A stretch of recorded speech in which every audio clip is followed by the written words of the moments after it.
if you don't mind. Sure. And I want to know, is it okay to lose? Really?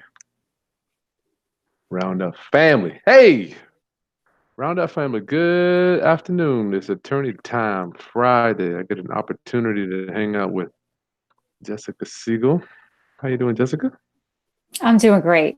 I am. I love my Fridays. I do have one more meeting at 3 o'clock, but I'm so close. Oh my goodness gracious. I'm so close to the weekend. But I will say this topic that we're going to talk about is so perfect because actually I've been in negotiations all week for a client. And then I'm preparing a client later this afternoon for a negotiation also. So this is a perfect topic for us today. Wow, I love it. I love it. Round up family. Thanks for joining me. I'm Chris Haskins. You know, my mission is to raise your financial literacy through real estate investing and entrepreneurship. And on Fridays, we get to hang out with an attorney and get your questions answered by an attorney so you can get it right from the experts that are doing this stuff every day. Yeah. So today we're going to be talking about, go ahead, Jay. I'm sorry. No, I love being part of your Friday afternoons. It's good. It's a nice way to wind down the week. Oh, man. Yeah, it's been a rough one. I'm just like, can it get any rougher? Does it get any rougher as it goes on? Good gracious, man. Yeah.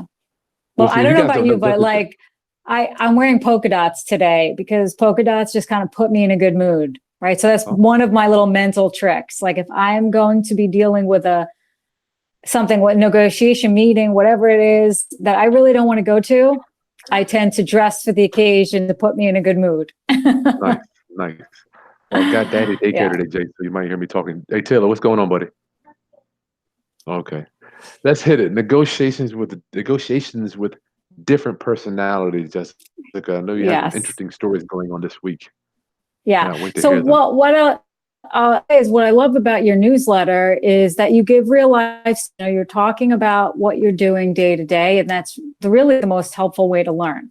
So I thought a little bit about how I can incorporate some of the work that I'm doing into lessons for the viewers. And I'll say this, a lot of what I do isn't necessarily a real estate negotiation contract.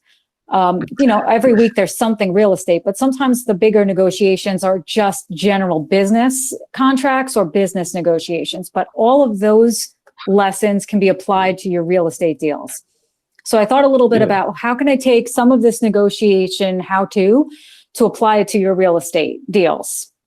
nice. So I would say like the most basic thing is I start with is housekeeping. And I say that like if you're going into a negotiation, you want to buy a property or you want to sell your property or you want in on some deal Yeah, and you have to negotiate terms. Some of the most basic things I tell people, my clients, myself, I've learned over the past 20 years is you have to know yourself. Okay. You have to be true to yourself. Do not go into an important negotiation if you are hungry, if you are tired, not feeling well, rushed for time, maybe you have a sick kid at home. On its most basic form, dress for the weather. If you're going to somebody's house to try and lock down a deal and it's 95 degrees out and you have no clue if these people have air conditioning, oh, don't wow. walk in a suit jacket and, or in a tie or, some women, whatever, however you dress. Because Yeah, if you're hungry or tired or sweating or freezing, you're not going to think clearly. Okay. oh, wow. You're going to be distracted.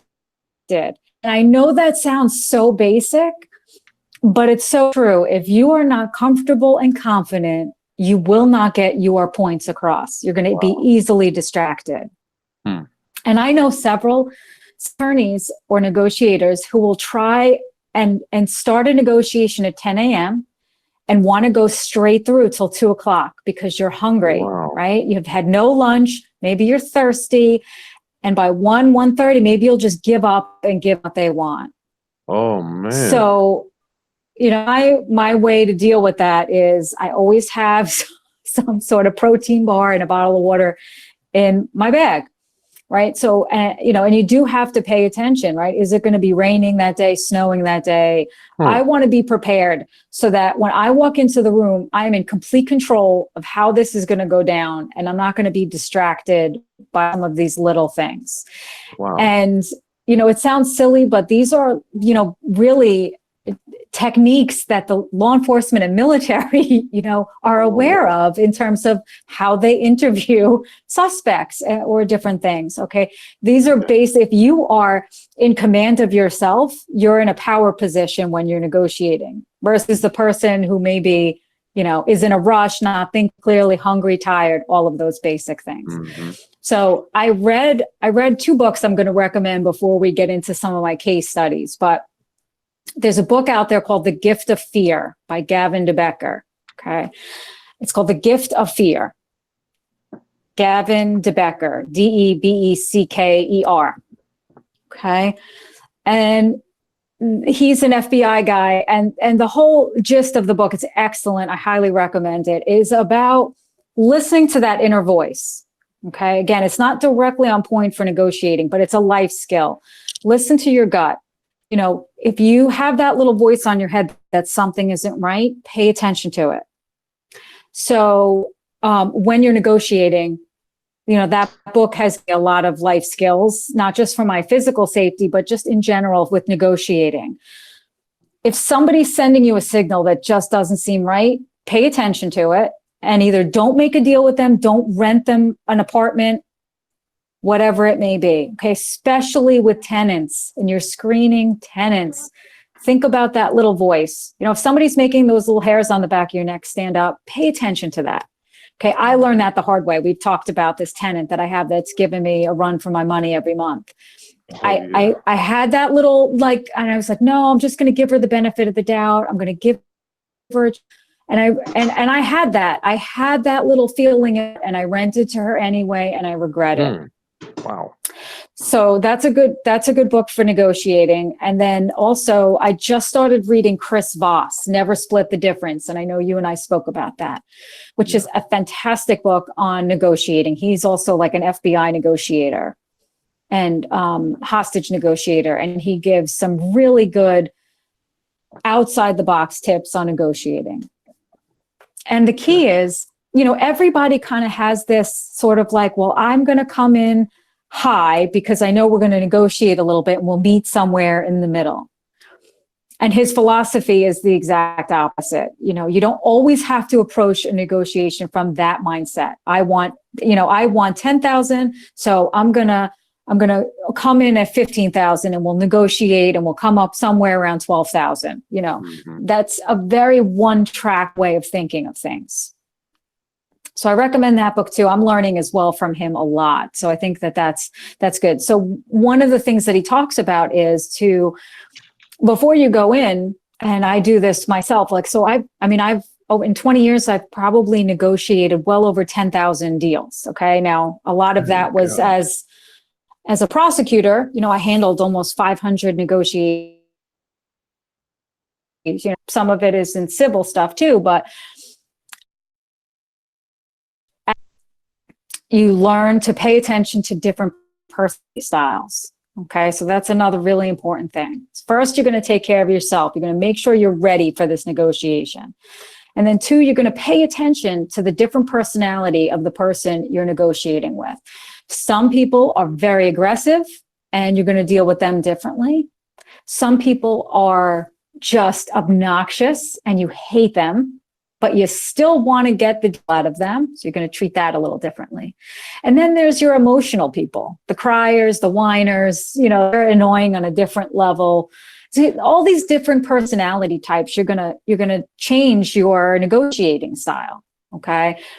But at the end of the day, always walk into that meeting with what is your non-negotiable. Okay. When you're meeting, what is your bottom line? I call it my non-negotiable. If to this point, I'm walking away.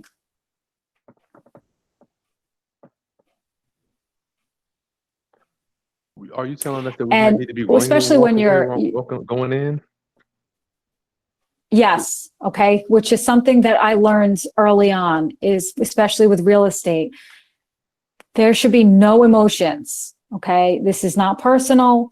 And if you get too emotionally invested in wanting a particular deal, a particular house, a particular property, whatever it may be, it can affect your ability to see clearly and get a good deal. You know, people tend to over on a property when they picture themselves in it, see themselves there, you know, especially for landlords. We're not living in these houses, right? You should not have an emotional connection to a property.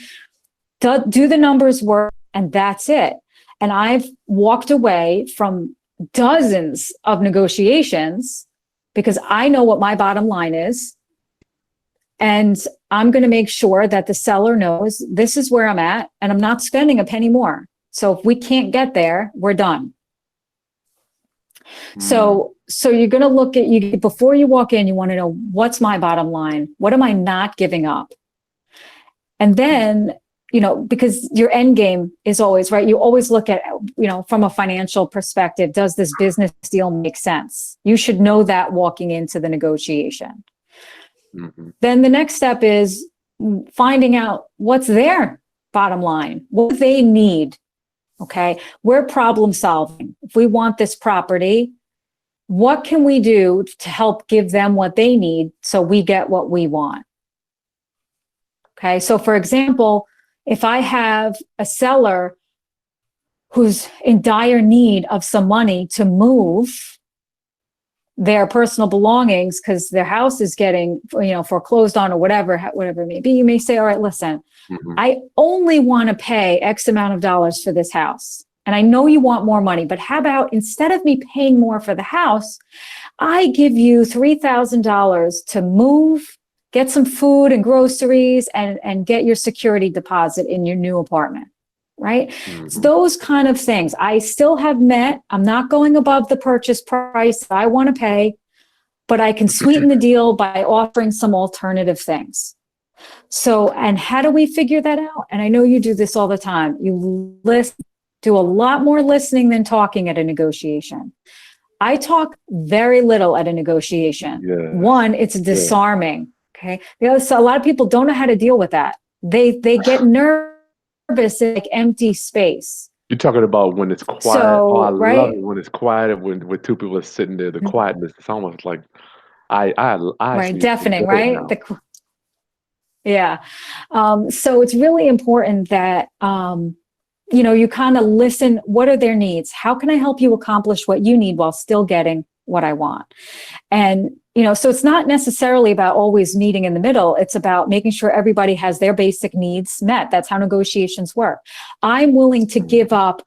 Okay, I like this with a tenant. Maybe you want them out by the 31st. Okay, but in an effort to avoid an eviction, we come up with an agreement where I say, all right, listen, I'll give you a couple of extra days rent free, but you agree you're going to move out and I don't have to go through the time and expense of an eviction, right? That's the negotiation. I'm going to back off wanting you out by the 31st.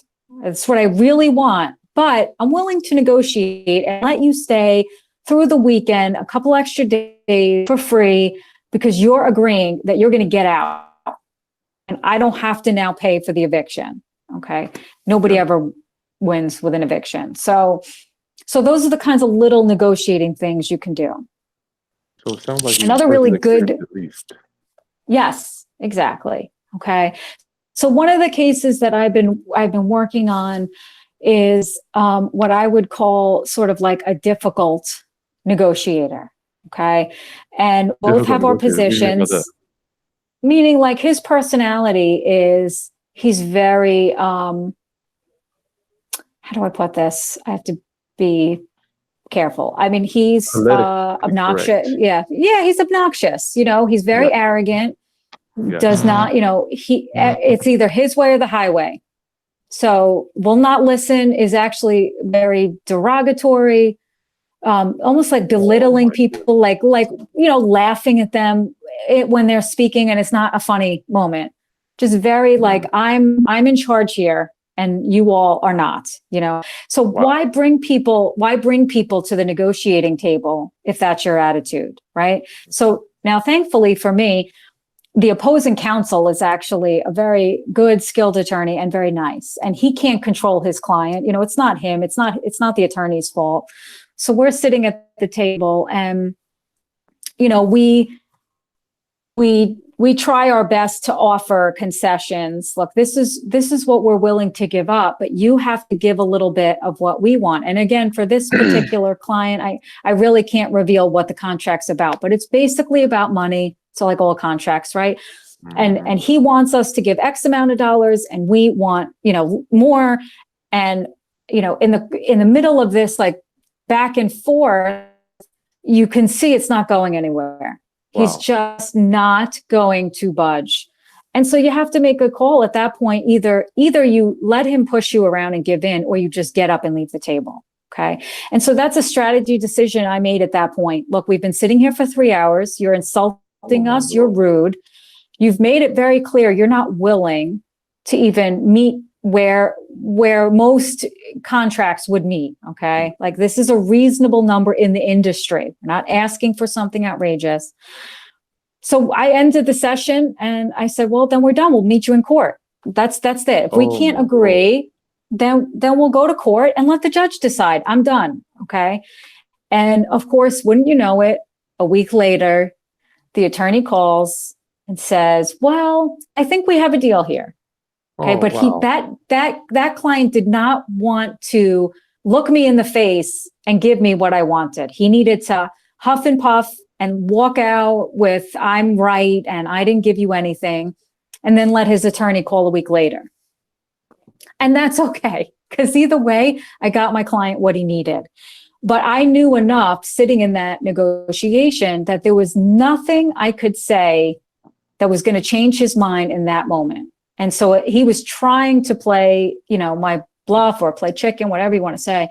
And I wouldn't back down because I knew what my non-negotiable was. I was not going to accept a number under X dollars. If we couldn't get there, we'll go to court. That's it.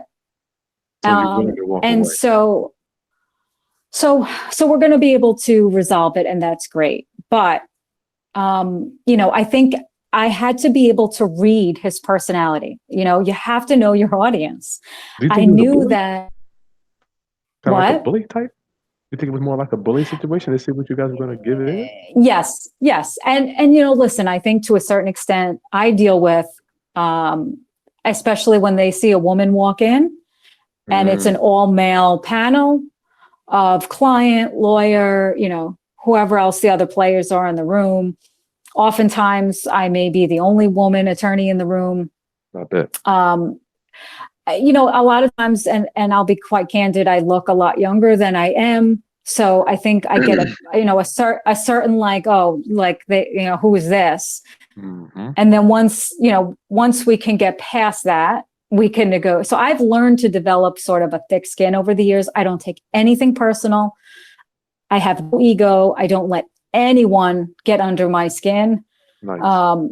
You know, it's just not worth it. It doesn't accomplish anybody's goals. For me, silence speaks volumes. Okay. If you're going to be disrespectful, we're not going to get where we need to get. I pick up my briefcase and I walk out, you know, because court is always an option, right? Negotiating is like, let's try and get this done without court. But now taking it to like into sort of like the real estate setting. Okay. So that was more like our business contentious. We're fighting over a breach of contract, or you owe me money, I owe you money, that kind of thing. Okay. But in just terms of a typical seller, right? We want to purchase this property. They've invited us over. They need to get out. They need to move. What I suggest is it's called mirror language technique. Okay. So you're interacting with somebody, and you're going to say something to them along the lines of, it seems like you blank. Okay. It seems like you're upset about having to move, you know, like you show some empathy, or it seems like you really, you know, need X amount of dollars to feel like you're not getting taken advantage of. Right. So you're listening to their situation.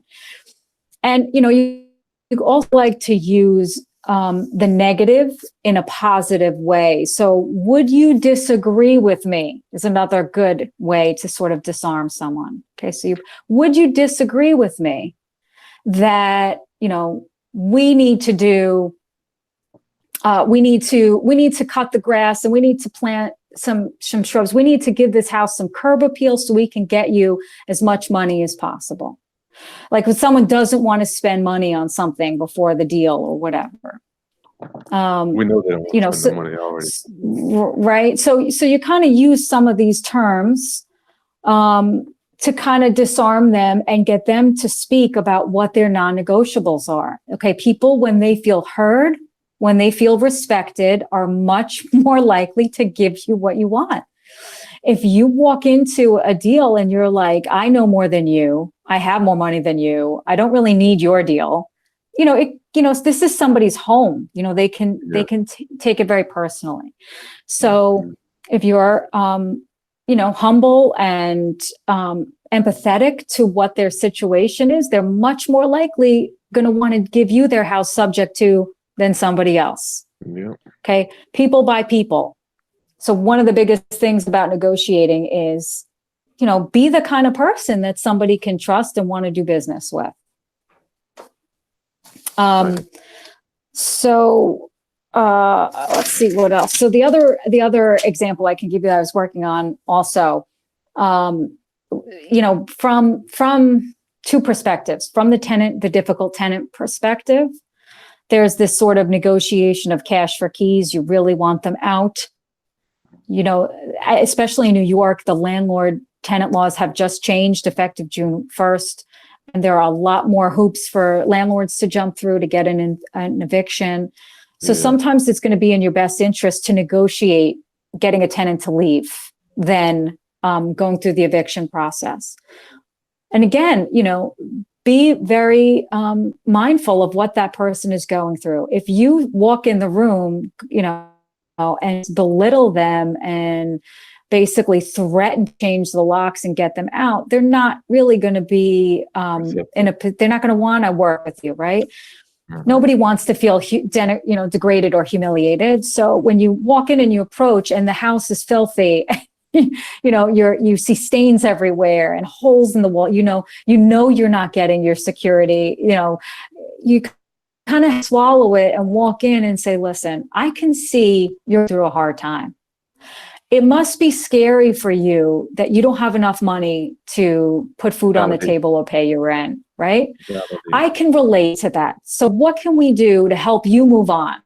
Okay. And that's when you say, like, you wouldn't disagree with me that the damage you've done here is going to cost me money, right? You're not going to disagree with me that I'm going to lose money on this.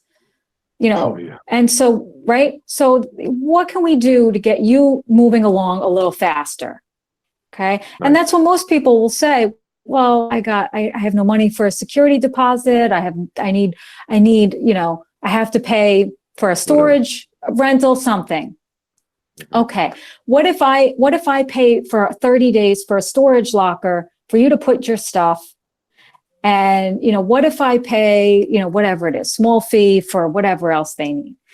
And then they're like, okay, she's willing to work with me. I'm going to move on, Now, that's certainly not going to work with every tenant. Okay. We're just talking basics in general. Okay. There are going to be some people that you're just not going to be able to negotiate with, and you're going to have to just go to court and get an eviction. Yeah. But if you approach, people with respect, and really listen to what they need, you're going to have much more success negotiating. The other last little thing I have was also this week, I was working on two members are splitting up from an LLC. Okay. So they each were 50% owner. We're doing the business divorce, basically. Okay. Wow. And we can agree on probably 99% of the issues that need to be separated. The most significant thing we haven't resolved is money. Who owes what? Like, we have to divide the money in the pot, right? And the other attorney is, just has not been in a rush to resolve that. And I would like to get that done already. The other attorney would like me to just sign off on the agreement and leave out the money piece. Oh, Okay, wow. we'll get to that. I said, absolutely not. I'm not signing your agreement until we resolve the money piece. Okay, and again, that's part of negotiating. Once I sign that agreement, where's the incentive to resolve the money piece? That could drag on for years. Mm-hmm. So I'm watching, I'm listening, I'm getting a read on how this other attorney is negotiating this business sale. And I have to pick and choose where am I going to fight and where am I going to give in? And so because I've been agreeable to most things because they don't really matter to us. Now, when I put my foot down and say, absolutely not, this is the way it needs to be, we're not backing down, that attorney knows, okay, this must be her non-negotiable, right? Because I've been reasonable all along. I've been listening. I've been made concessions when I can. So that when you get to that point where it's something that's really important to you, they get it. They respect that. It's got to be challenging for you because my thing is you're very rarely negotiating with the actual client on the other side. You're typically going through another attorney or a third party, then has to be related to the client, and you don't know how that's going to be construed.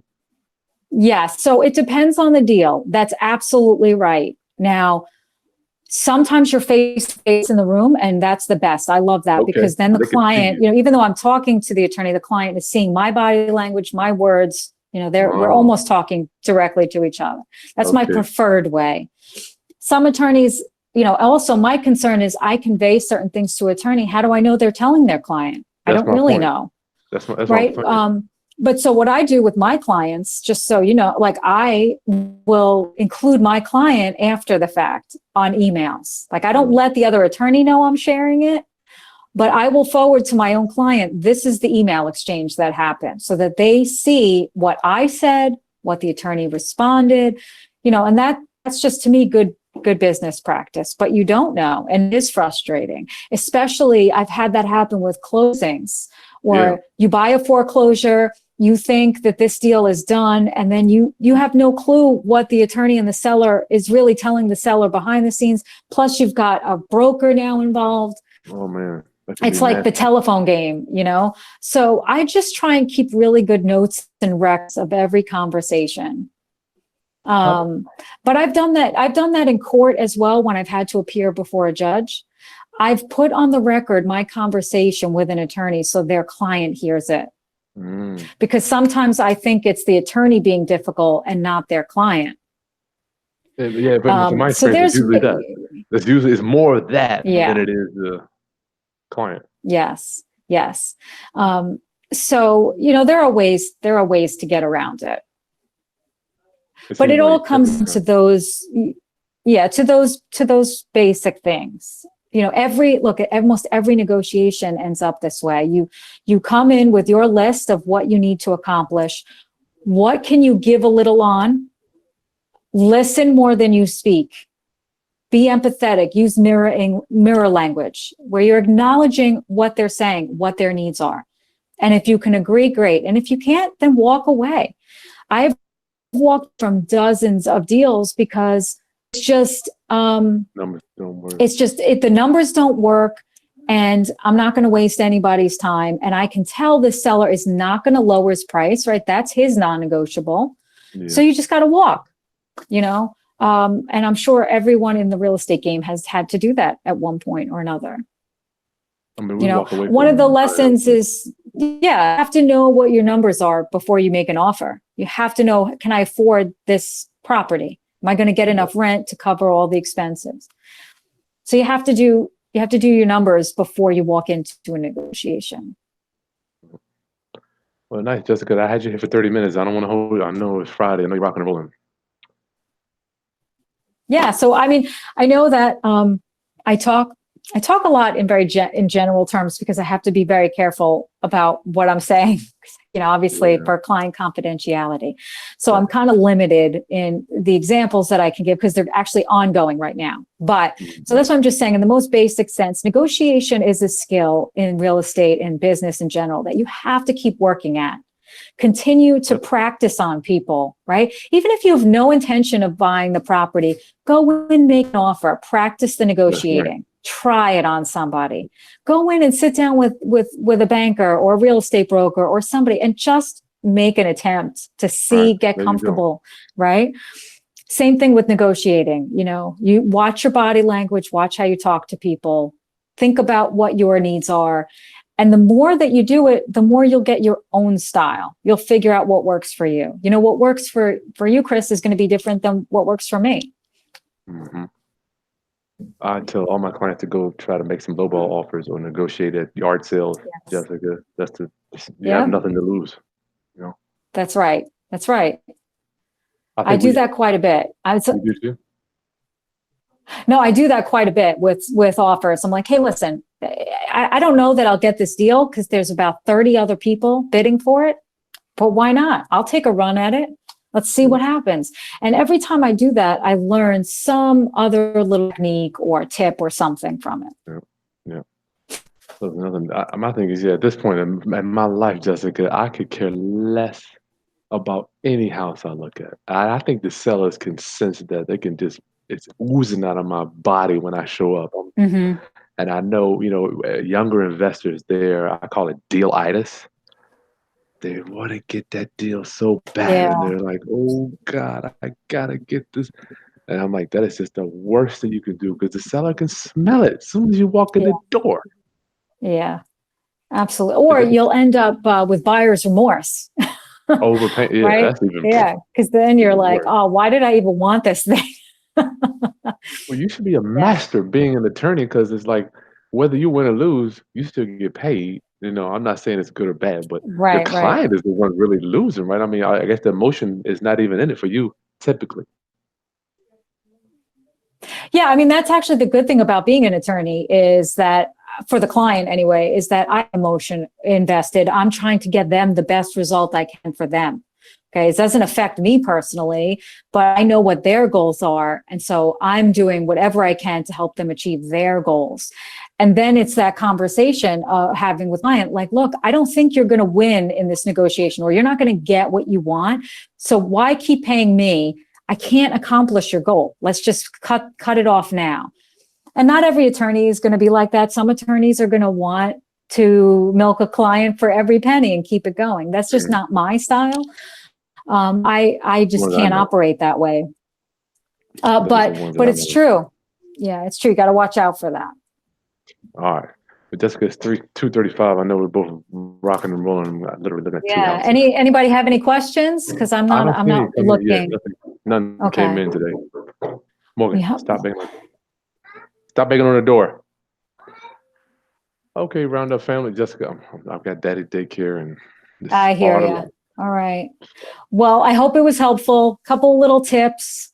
Enjoy the rest of your afternoon, and we'll talk soon. Yeah, we'll see you next Friday. And don't forget, Roundup family, we're working on the LLC masterclass. I wasn't able to lock Jessica until next week, but we're working on that to get your operating agreement directly from an attorney, but without having to hire an attorney to get it put together. Thank you for that, Jessica. Excellent. All right. Take care, everybody. Bye-bye. Okay, bye-bye. Roundup family, make sure you subscribe to my channel. Click the like button below, share this content. And if you joined us last night, I see a question about last night. Let me get on the phone with Miss Transaction. You should get that by 8 o'clock, no later than 8 o'clock tonight. They'll email it to you, and you can go back to the virtual assistant masterclass and get it in the video description. Okay, talk to you soon. Peace.